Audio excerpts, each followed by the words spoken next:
नमस्कार, आप सभी का हमारे इस ऑफिशियली चैनल में स्वागत है। आज हम फिर ले रहे हैं 10 क्वेश्चन की एक बेहतरीन सीरीज़ जो 11th क्लास की NCERT में जो नीट के जो मेन टॉपिक है द लिविंग वर्ड और बायोलॉजिकल क्लासिफिकेशन के 10 क्वेश्चन और यूट्यूब के इतिहास का हमारा ही पहला चैनल है जो आपको क्वेश्चन से सीधे टॉपिक पर ले जाने के लिए आपको मोटिवेट करता है, आपको ये सिखाता है कि किस तरीके से ज़िंदगी में हमेशा क्वेश्चन से टॉपिक की तरफ जाकर पूरे कंसेप्ट को ढंग से क्लियर किया जा सकता है। तो उसी इरादे को रखते हुए हमने ये प्रयास को शुरू किया है। तो आप ज़रूर लक्ष्मणा इन्फिनिटी को सब्सक्राइब करें और हमारे इस चैनल को अधिक से अधिक अपने साथी क्लासमेट्स को शेयर करें, वीडियो को फॉलो करें और ढंग से इसे देखें। उम्मीद है कि बहुत शानदार कॉन्सेप्ट आपके क्लियर होंगे। अब हम देख रहे हैं बहुत शानदार क्वेश्चन है आपका 111 यानी 111। ये कहता है कि identify the character that is common for the members of both fee of IC and rod of IC। 4 statement दे रखे हैं, ऑप्शन A, B, C और D। इसके अंदर फी ऑफ IC यानी भूरी शैवाल और रॉड ऑफ IC यानी लाल शैवाल के जो मेंबर्स हैं उनमें नॉर्मल ऐसे करेक्टर कौन से हैं जो दोनों में समान हैं। तो फर्स्ट ऑप्शन दे रखा है इसके अंदर कि major type of store food. तो इसमें डिफरेंट होता है, कॉमन नहीं होता। फी ऑफ IC और रॉड ऑफ IC के अंदर जो स्टोर फूड पाया जाता है वो कभी भी कॉमन नहीं होगा। जैसे ब्राउन एल्गी है यानी फी ऑफ IC है, उसमें क्या होगा, लेमिनेरिन और मैनिटॉल होगा। और दूसरा जो रेड एल्गी है उसमें कौन सा होगा, फ्लोरिडियन स्टार्स। तो इसलिए फर्स्ट स्टेटमेंट इनकरेक्ट है, क्योंकि आपको ही पता है कि दोनों के अंदर समान फूड स्टोरेज कैसे पाया जाएगा। फी ऑफ IC में अलग होगा, जैसे लेमिनेरिन और मैनिटॉल है, और रेड एल्गी में फ्लोरिडियन स्टार्स है। ऑप्शन 2 ये बोल रहा है कि number and position of flagella in a cell. ये भी इनकरेक्ट है, क्योंकि ब्राउन एल्गी है उसमें 2 अनइक्वल लेटरल फ्लैजिला पाया जाता है और जो रेड एल्गी है उसमें फ्लैजिला पाए नहीं जाते। तो ये किस तरीके से सही होगा, इसलिए सेकंड स्टेटमेंट भी इनकरेक्ट है। थर्ड स्टेटमेंट ये कहता है टाइप ऑफ हैबिटेट। हाँ, ये करेक्ट है कि दोनों ही कि एक्वेटिक है और मैरीन एल्गी है और मैरीन वाटर में पाए जाते हैं। तो ये करेक्ट है, इसका आंसर 3 होगा। नेक्स्ट ऑप्शन 4 है, ये कहता है type of hydrocolloids present around the cell wall. ये इनकरेक्ट है, अलग अलग होगा। जैसे फी ऑफ IC यानी ब्राउन एल्गी जो भूरी शैवाल है उसके अंदर हाइड्रोकोलाइड जो सेल वॉल के चारों तरफ पाया जाता है वो एल्जिन का बना होता है, और दूसरा जो रेड एल्गी है उसका एगार या केराजिन का बना होता है। इसी तरीके से ये क्वेश्चन हो गया हमारा। नेक्स्ट क्वेश्चन हम देख रहे हैं 112 112। ये कह रहा है सेलेक्ट द ऑड 1 बायोनॉमिकल नोमेनक्लेचर, यानी जो द्विनाम या द्विपद जो नामकरण है बायोनॉमियल नोमेनक्लेचर मैंने क्लास में करा रखा है।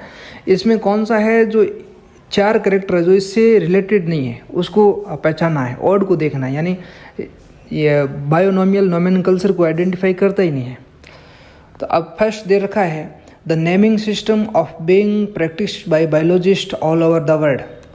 बिल्कुल सही है, क्योंकि बायोनॉमियल जो नोमेनक्लेचर है ये एक यूनिवर्सल एक्सेप्टेड है, इसीलिए फर्स्ट करेक्ट है। सेकंड ऑप्शन ये कहता है कि etch name has 2 components, generic name and specific epithet. ये भी करेक्ट है। जैसे मेजिफेरा इंडिका है तो मेजिफेरा इसका जेनेरिक नाम होगा और इंडिका इसका स्पेसिफिक एपिथेट होगा। ये भी करेक्ट है। थर्ड ऑप्शन कहता है the name are generally in italics and written in English.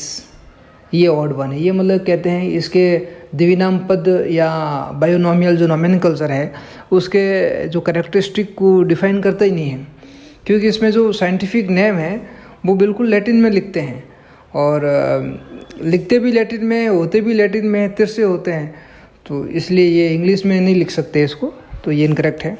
इसका आंसर 3 होगा। और फोर्थ देख लेते हैं एक बार लास्ट में, name of author appears after the specific epithet in abbreviated from, correct है, बिल्कुल सही है। जैसे आम का जैसे मेजिफेरा इंडिका हो गया तो पीछे एल लिखते हैं, जैसे इसका नाम ये लिनियस ने दिया था तो पीछे एल करके डॉट कर दिया तो उसको साइंटिस्ट का नाम आ गया। नेक्स्ट क्वेश्चन है 113। हाँ, नेक्स्ट क्वेश्चन है इसका 113। तो 113 के बारे में एक बात बता दूं, ये प्लांट किंगडम का एक क्वेश्चन है, तो आगे आप पढ़ेंगे, अगर आपने तैयार नहीं किया है तो एक बार देख ले, इसको भी कोई दिक्कत नहीं है। तो इसको लेबल करना है। तो जैसे ये जो डायग्राम दे रखा है ये किसका है, सबसे पहले एनसीईआरटी में अगर आप देखेंगे तो इक्विसिटम का है, इसे हॉर्सटेल भी कहते हैं, और ये स्पोरोफाइटिक प्लांट है, ना कि गैमेटोफाइटिक। तो इसके अंदर जहाँ ए दे रखा है ऊपर इसका कॉन है, जैसे स्ट्रोबिलस कहते हैं। जब बी है जस्ट कॉन के नीचे, इसे कहते हैं स्पोरेंजियोफोर, ये रीजन है जहाँ से स्पोरेंजिया जुड़ा रहता है। और उसके बाद में नोड और इंटरनोड होगा, जो सी है वो इंटरनोड है, 2 नोड के बीच में, और डी है हॉल्ड लीव्स, ये पत्तियाँ हैं, इसको हॉर्ल्स लीव्स कहते हैं। और ई आपको पता होगा जो जड़ होती है, रूट होती है, इसमें क्या होगा, ट्रू रूट नहीं है तो राइजोम कहते हैं, या एडवेंटेजियस रूट कहते हैं। तो इसी तरीके से ये हो गया पूरा। अब इसमें आप देख लिए ए बी इसमें क्या दे रखा है, जैसे ऑप्शन ए में लिखा है E is type of root, तो ये इनकरेक्ट है। ई क्या है, ई तो एक राइजोम है जो लेबल करता है राइजोम को, अंडरग्राउंड स्टेम है। और बी सेकंड ऑप्शन दे रखा है B is part of leaf, तो बी क्या है, ये कौन है, स्पोरेंजियोफोर रीजन है। और ऑप्शन 3 दे रखा है इसमें जैसे A is composed of loosely arrange sporophylls, यानी ये है जो शिथिल रूप से व्यवस्थित बीजाणु पत्रों से बना है, ये भी इनकरेक्ट है। ए है वो स्ट्रोबिलस कंसिस्ट है, स्पोरेंजियोफोर है, यानी स्पोरोफिल्स कहते हैं इसको।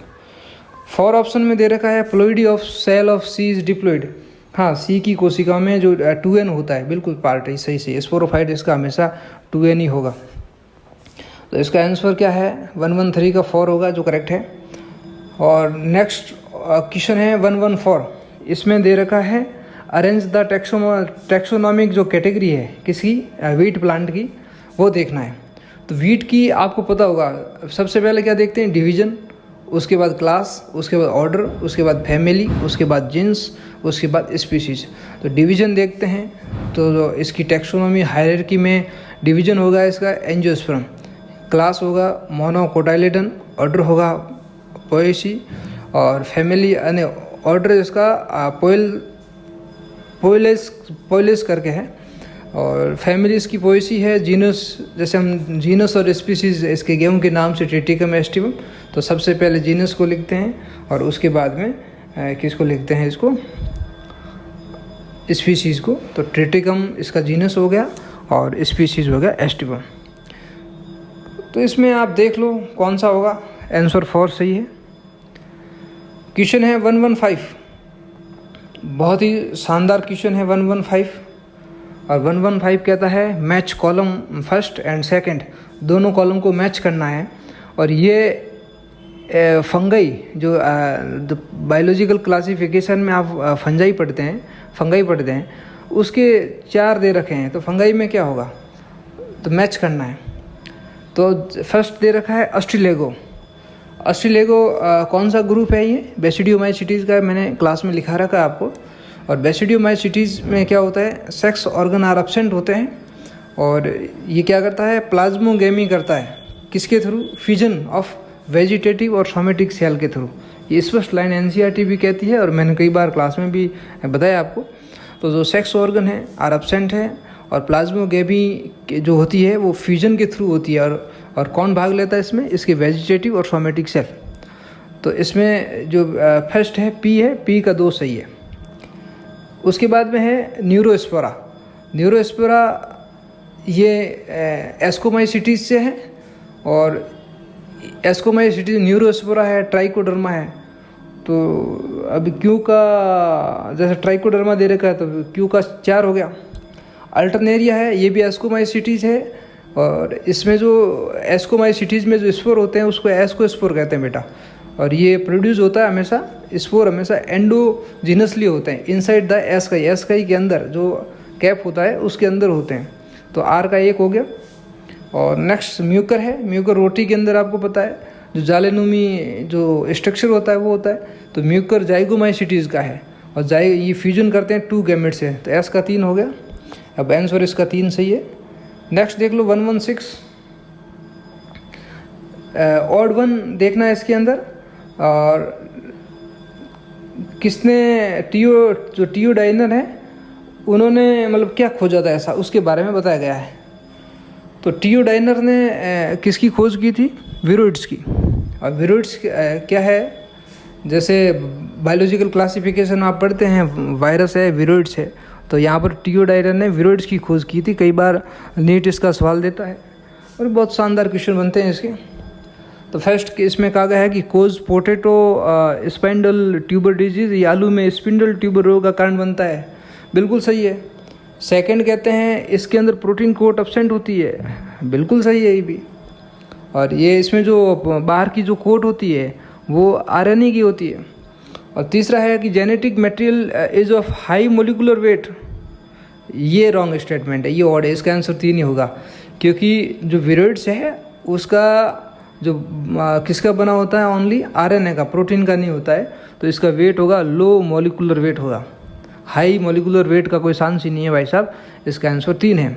और आंसर जो 4 है इसमें दे रखा है ये can pass through bacteria proof filter. हाँ, बैक्टीरिया से बहुत छोटे होते हैं, जैसे वायरस भी पास हो जाते हैं, तो विरोइड्स तो होने ही होने हैं, कोई चांस ही नहीं है। अब नेक्स्ट क्वेश्चन देखते हैं। इसका आंसर 3 हो गया। नेक्स्ट है 117। इसमें कहा गया है Archie bacteria differ from you bacteria जैसे एज ऑफ द फॉर्मर, यानी आर्की बैक्टीरिया और यू बैक्टीरिया इसमें अलग अलग कैसे हैं। तो 117 का फर्स्ट ऑप्शन कहता है लैक लिपिड इन मेम्ब्रेन, यानी इनकी मेम्ब्रेन में लिपिड एब्सेंट होता है। ये रॉन्ग है।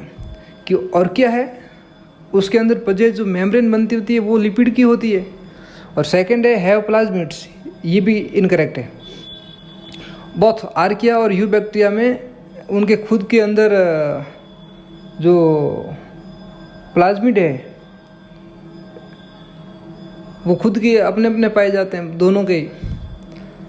तो सेकंड स्टेटमेंट इनकरेक्ट हो गया। थर्ड कहता है कि have double strand DNA and 70S ribosome, ये भी रॉन्ग है, क्योंकि दोनों के अंदर बहुत पोजेज डबल स्ट्रैंड डीएनए और 70S राइबोसोम, ये भी इनकरेक्ट हो गया। नेक्स्ट है have different cell wall structure, ये करेक्ट है। ये कि मोनेरा है, आर्की बैक्टीरिया में सेल वॉल कंपोजिशन अलग होता है, मेम्ब्रेन स्ट्रक्चर यू बैक्टीरिया से बिल्कुल अलग होती है, इसलिए इसका आंसर 4 होगा। 118 का देख लेते हैं। 118 क्या बोलता है, जो सेल टाइप है मोनेरा, ये क्या होता है, यूकैरियोटिक है या प्रोकैरियोटिक है। तो मोनेरा हमेशा प्रोकैरियोटिक है। और फंगाई है वो क्या है, सेल टाइप इसका यूकैरियोटिक होगा। और जहाँ डी दे रखा है बॉडी ऑर्गेनाइजेशन कैसा होगा इसका, मोनेरा का सेलुलर होगा।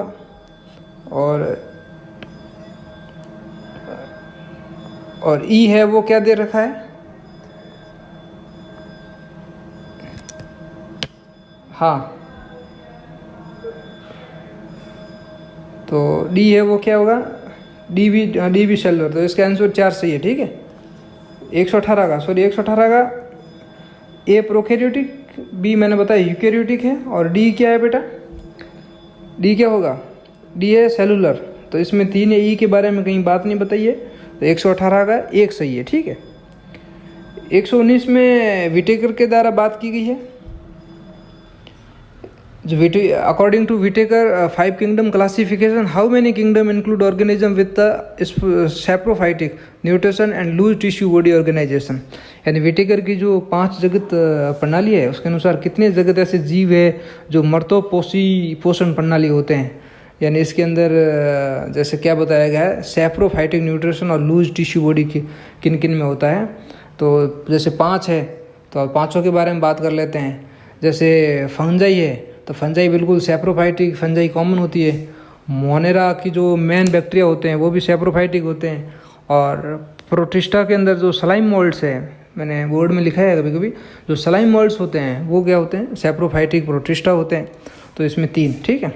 और 120 टेरिस और स्पेगनम के लाइफ साइकिल के बारे में बताया गया है और कौन कौन से इसके अंदर सही होंगे स्टेटमेंट। तो इसके अंदर फर्स्ट ये कहता है कि spore germinate to from free living photosynthetic gametophyte, बिल्कुल सही है। जो टेरिस है वो उसमें क्या बनता है, प्रोथैलस बनता है, स्पेगनम में गैमेटोफाइट बनता है। तो फर्स्ट ऑप्शन करेक्ट है। और बी कहता है megaspore and microspore from female and male gametophyte, ये गलत है। जो टेरिस है वो होमोस्पोरस होता है, स्पेगनम में भी होमोस्पोरस है, इसके अंदर किसी भी प्रकार का माइक्रोस्पोर और मेगास्पोर नहीं पाए जाते हैं। यानी होमोस्पोर का मतलब होता है दोनों स्पोर की जो स्ट्रक्चर है, आकार है, वो समान होगा, कॉमन एक जैसा ही होगा। तो हेट्रो होमो की कोई बात ही नहीं है। सी कहता है spore mother cell undergoes meiosis in sporangium, ही ट्रू है, बहुत प्रोड्यूस स्पोर मियोसिस करते हैं। और डी कहता है antherozoids swim in water by reach egg, बिल्कुल सही है। ब्रायोफाइटा और टेडोफाइटा बिना पानी के सेक्सुअल रिप्रोडक्शन कर ही नहीं सकते। तो ये ऑप्शन बिल्कुल करेक्ट है। और लास्ट एफ कहता है development of embryo within embryo sac, ये भी फॉल्स है। Embryo sac occur only angiosperm, जो एम्ब्रियो सैक है वो सिर्फ एम्ब्रियो एंजियोस्पर्म में ही होता है, ठीक है। टेडोफाइटा, ब्रायोफाइटा और जिम्नोस्पर्म में नहीं होता। तो इसका आंसर 120 का 3 होगा। और इसी तरीके से आज 10 क्वेश्चन फिर पूरे होते हैं और ऐसे ही हज़ारों लाखों वीडियो के लिए और बेहतरीन से बेहतरीन कॉन्सेप्ट क्लियर के लिए अगर आपको ये जो मैं क्वेश्चन दे रहा हूँ, अगर इन क्वेश्चन से वापस आप टॉपिक की तरफ या एनसीईआरटी में इन्हीं क्वेश्चन को या इन्हीं लाइनों को, इन्हीं स्टेटमेंट को अगर आप ढूंढने का प्रयास करते हैं, वहाँ अंडरलाइन करते हैं, मार्कर से लाइनिंग करते हैं, तो बायोलॉजी में 360 में से 360 यानी 360 नंबर लाने में आपको कोई नहीं रोक सकता, किसी की भी औकात नहीं है। और आप जैसे पूरा साल टॉपिक करते हैं फिर क्वेश्चन करते हैं, तो उसमें ये होता है कि 4 ऑप्शन में आप 2 में कन्फ्यूजन हो जाते हैं और 2 आपको सही लगते हैं और उसी दिक्कत की वजह से आपके वो क्वेश्चन गलत हो जाता है।